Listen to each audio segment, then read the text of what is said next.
Welcome to StarCraft II Battle Report. My name's Dustin Browder. I'm the lead designer on StarCraft II. And my name's Robert Simpson. I'm a Blizzard esports team member. We've got a great game for you here today. We've got Matt Cooper playing as the Blue Zerg, and we've got David Kim playing as the Red Terrans. These players are going to be duking it out on Blistering Sands. This is a 1v1 map that no one at home has gotten to see yet. Down in the lower left-hand corner of the map, we can see David Kim starting as the Red Terran, and all the way across the terrain up in that top right corner, we have Matthew Cooper playing as the Blue Zerg.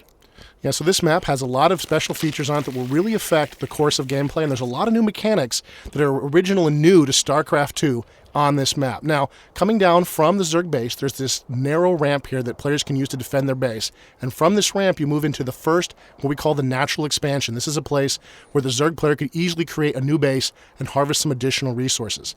There's a very small choke here the Zerg player can use to defend his base. And as we move out across the map, we'll see there's other opportunities for both players to expand.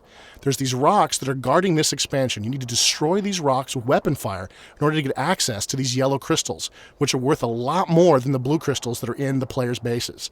There's also these xel'naga watchtowers, which players can capture with a single unit that gives them vision over a wide area of the map. These are very, very key to understanding what's going on the map and to be able to scout your enemy's movements before he moves to engage you. And like any good StarCraft map, it's mirrored on all sides. So you can see there's another rock up there with some more yellow crystals, and over here there's an expansion for the Terrans, a small choke point that leads back up into the Terran base. David Kim's throwing down his first barracks as he sends that first SCV out to try to scout Matthew Cooper's base.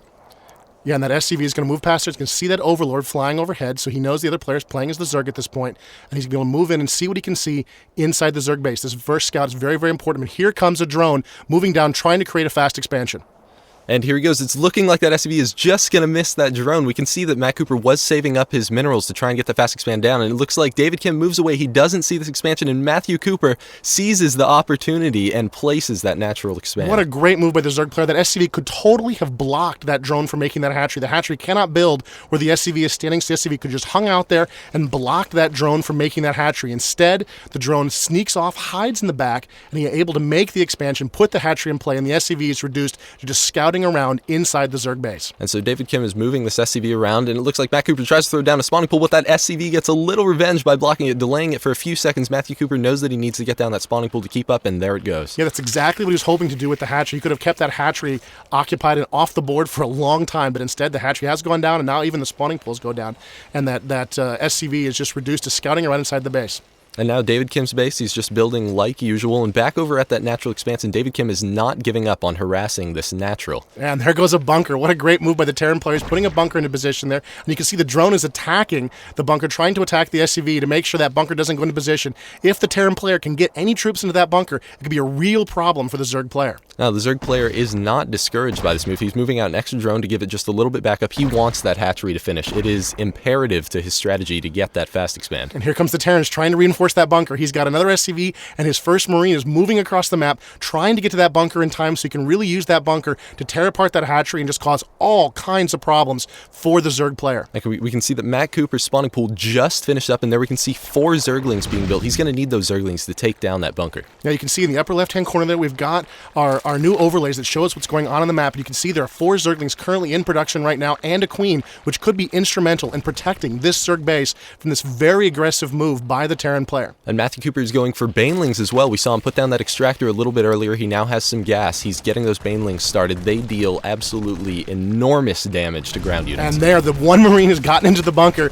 and the bunker is being repaired by the SCV, and the Terran presses on. The creep is expanding around the bunker, but it's not going to be enough to really stop this bunker from doing a lot of damage. The Zergling, 4 Zerglings is not enough to take down that bunker, so especially with the SCVs in the area. So he's going to back away and move to a position here where he can block any additional reinforcements from moving to engage against this bunker. He doesn't want any more Terran forces to get in here and help this bunker out. And you can see those Zerglings are dancing back and forth on the left-hand side of your screen while the Queen dances around looking for an opportunity to come in and strike at this bunker. And here's some Zerglings moving in. Oh, not quite liking the look of that. They need more reinforcements than that. Moving away to a chance where they can move everything in to attack the bunker. Now Matt Cooper's moving in with everything all at once. Right as his spine crawler is just about to finish up, he is going to lay down too much fire on that bunker for those SCVs to handle. It's looking like a relatively large loss for David Kim. Yeah, he's taken out that Marine and he's taken out that bunker, and it looks like the Terran's hopes of sort of an early victory here against this expansion have been dashed. The Queen is in play, and the Zerglings are free, loose, moving across the map. Now we can see the Queen taking advantage of spawning those extra larvae on that hatchery. We just saw them fly off of there. Back over at David Kim's base,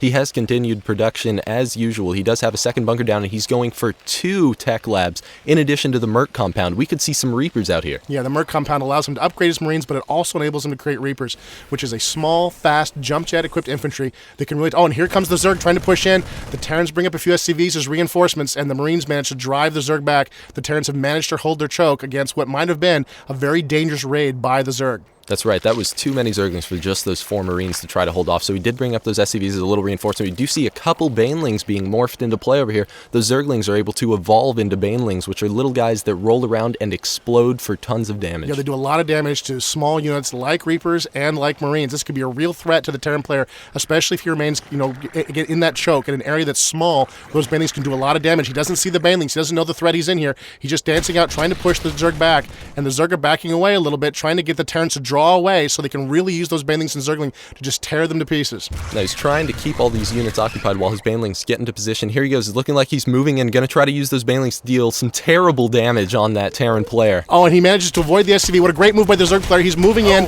He's trying to find the perfect spot, and there he takes out a couple of Marines. What a great move.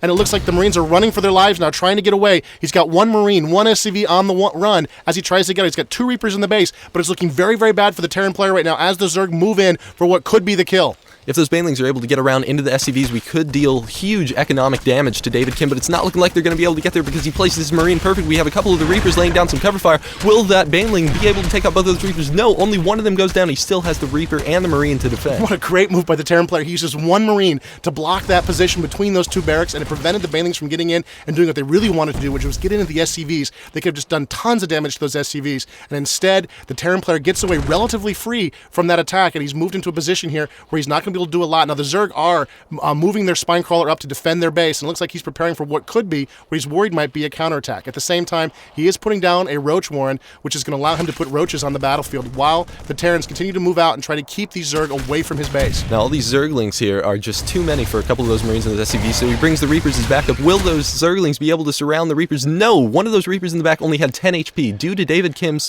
fantastic positioning, he was able to keep that alive and keep the pressure on. And that's a lot of Zerglings on the field right now. We saw a Terran bunker going up there by the Terran choke point there. That'll be a huge help for the Terran player. He's really going to need that. Meanwhile, we can see here in our overlays that the Zerg are researching Burrow, which could be a very effective weapon for the Zerg to continue his harassment of the Terrans. 1 Reaper scouting around trying to see what he can see. What a mistake. He's been